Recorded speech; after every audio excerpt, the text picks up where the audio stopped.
रतन टाटा पूरे भारत में ही नहीं बल्कि पूरे विश्व में क्यों जाने जाते हैं?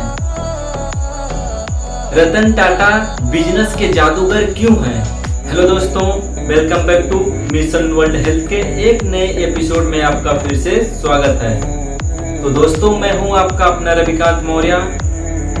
तो दोस्तों, आज हम रतन टाटा जी के बारे में आपको बताने वाले हैं कि रतन टाटा जो थे पूरे भारत में ही नहीं बल्कि पूरे विश्व में क्यों जाने जाते थे। और दूसरा, रतन टाटा बिजनेस के जादूगर क्यों थे? आखिर उनके अंदर बात क्या थी, काबिलियत क्या थी, खासियत क्या थी जो बिजनेस के जादूगर के नाम से जाने जाते थे? यही दो क्वेश्चन आज हम आपको बताने वाले हैं। जैसे कि आप लोग बोर्ड पे भी देख पा रहे हैं कि रतन टाटा पूरे भारत में ही नहीं बल्कि पूरे विश्व में क्यों जाने जाते थे। और दूसरा क्वेश्चन आप लोगों का जो है, रतन टाटा बिजनेस के जादूगर क्यों थे। यही दो क्वेश्चन आप लोगों के दिमाग में अभी भी गूंज रहा है और बहुत लोग हमसे पूछे भी। तो आज हम इसका सॉल्यूशन देने वाले हैं, बिल्कुल क्लियर और साफ जवाब देने वाले हैं। ठीक है, पहले क्वेश्चन का आंसर देखो। आप लोगों का क्वेश्चन क्या है कि रतन टाटा पूरे भारत में ही नहीं बल्कि पूरे विश्व में क्यों जाने जाते हैं। रतन टाटा पूरे भारत में ही नहीं बल्कि पूरे विश्व में क्यों जाने जाते हैं। शायद ही आपको पता होगा या फिर पूरा पता होगा कि यह एक इंडिया के बहुत बड़े उद्योगपति थे और समाज सेविका भी थे। आप लोगों को शायद पता होगा या पूरा क्लियर पता होगा कि रतन टाटा जी भारत के या फिर इंडिया के या फिर पूरे विश्व के उद्योगपति और समाज सेविका भी थे। उद्योगपति थे जैसे कि एक प्रकार से बिजनेस हो गया। उद्योग का मतलब समझ रहे हैं आप लोग, उद्योगपति और समाज सेविका, यानी कि समाज में लोगों का सेवा भी करते थे। समाज में लोगों का सेवा भी करते थे। इतने बड़े उनके पास, इतना बड़ा उनके पास मतलब कंपनी होने के बावजूद भी, ट्रस्ट होने के बावजूद भी अपने ऊपर अपने अंदर कभी घमंड नहीं करते थे कि हम इतने बड़े हो गए हैं, हम ये काम करेंगे, हम वो काम करेंगे। कभी घमंड नहीं करते थे। जिसको जिस चीज की प्रॉब्लम होती थी उसको वह चीज वह उपलब्ध कराते थे, उसको वह चीज देते थे। इसीलिए वह सिर्फ भारत में ही नहीं बल्कि पूरे विश्व में जाने जाते हैं। अगर किसी को अगर साइकिल की जरूरत है, किसी को अगर एग्जाम्पल तौर किसी को साइकिल की जरूरत है तो उसको साइकिल भी दिलाते थे। एग्जाम्पल फॉर एग्जाम्पल दे रहे, ये नहीं कि रतन टाटा जी बस साइकिल देते थे सबको। यह समाज की सेवा भी करते थे और बहुत बड़े इंडिया के उद्योगपति भी थे। इसीलिए पूरे भारत में ही नहीं बल्कि पूरे विश्व में यह जाने जाते थे। पूरे भारत में ही नहीं पूरे विश्व में जाने जाते थे। यह नहीं कि भारत में ही बस उद्योगपति थे और समाज सेविका थे। इंडिया के बाहर भी बहुत सारे काम भी किए हैं। उद्योगपति भी वहाँ पर भी कहलाए और समाज सेविका भी इंडिया के बाहर भी कहलाए हैं।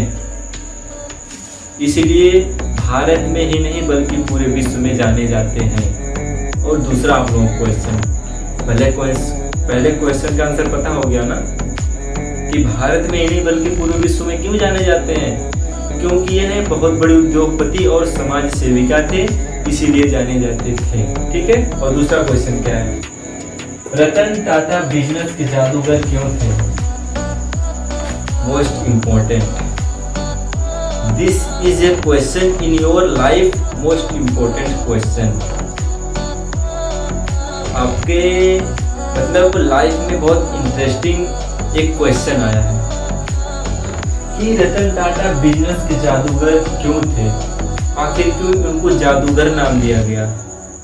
एलन मस्क भी है, मुकेश अंबानी भी है, तो इनको ही क्यों जादूगर कहा गया बिजनेस का? बिजनेस तो रतन टाटा भी कर रहे हैं, सॉरी रतन टाटा ने, बिजनेस तो मुकेश अंबानी भी कर रहे हैं, एलन मस्क भी कर रहा है। आखिर इन्हीं को ही क्यों जादूगर बोला गया बिजनेस का? क्योंकि इनके अंदर लालच बिल्कुल नहीं थी, इनके अंदर लालच बिल्कुल नहीं थी।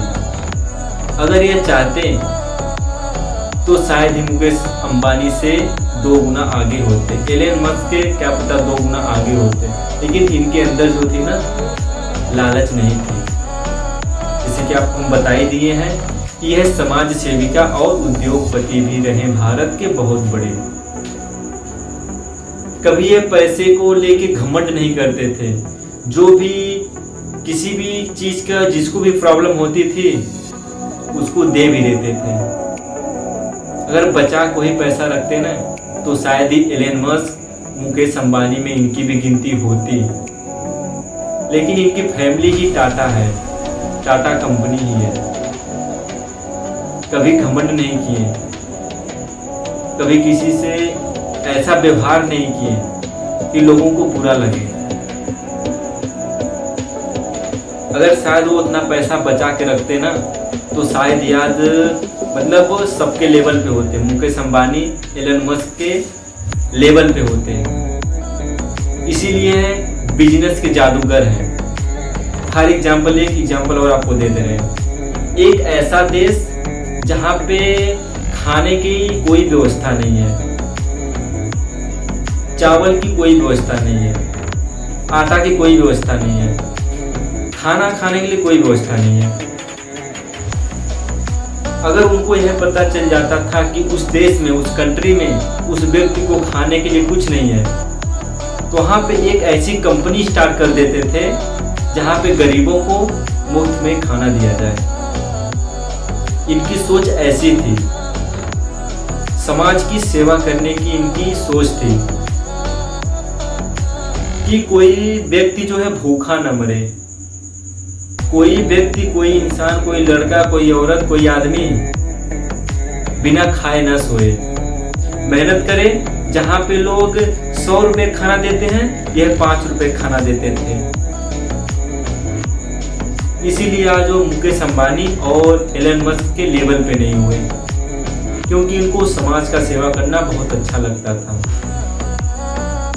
एलन मस्क और मुकेश अंबानी अगर 100 रुपए खाना है तो 100 रुपए का ही मिलेगा, लेकिन अगर इनको पता चलता था कि वहां पे 100 रुपए खाना है, उनको खाने के लिए कुछ नहीं है, तो यह है जो है ना वहां पे एक ऐसी कंपनी, एक ऐसा बिजनेस डेवलप करते थे, स्टार्ट करते थे कि उस व्यक्ति को 100 रुपए का नहीं बल्कि 5 रुपए का खाना मिले। उसमें इनका नुकसान होगा, रतन टाटा जी का चलेगा, लेकिन वो व्यक्ति भूखा नहीं सोना चाहिए, खाए बिना वह सोना नहीं चाहिए। उनकी ऐसी थिंकिंग थी, इसीलिए वह भारत के बहुत बड़े बिजनेस और जादूगर भी थे। भारत के बहुत बड़े बिजनेस और जादूगर भी थे। इसीलिए क्वेश्चन में लोग हमसे पूछे, क्वेश्चन का आंसर यही है कि रतन टाटा बिजनेस के जादूगर क्यों थे? यही रीजन था, जादूगर थे। उनके अंदर लालच बिल्कुल नहीं थी। चाहे कोई भी प्रॉब्लम हो उसको सॉल्व करते थे। इनके अंदर ऐसी ख्वाहिशें थी, इनके अंदर ऐसी क्वालिटी थी। अगर वह चाहते और वही पैसा बचाते, बिजनेस खड़ा करते, महंगी महंगी चीजें बेचते, तो शायद यह सबके लेवल में होते, लेकिन उनकी सोच ऐसी थी ही नहीं। टाटा कंपनी की यही एक पहचान है।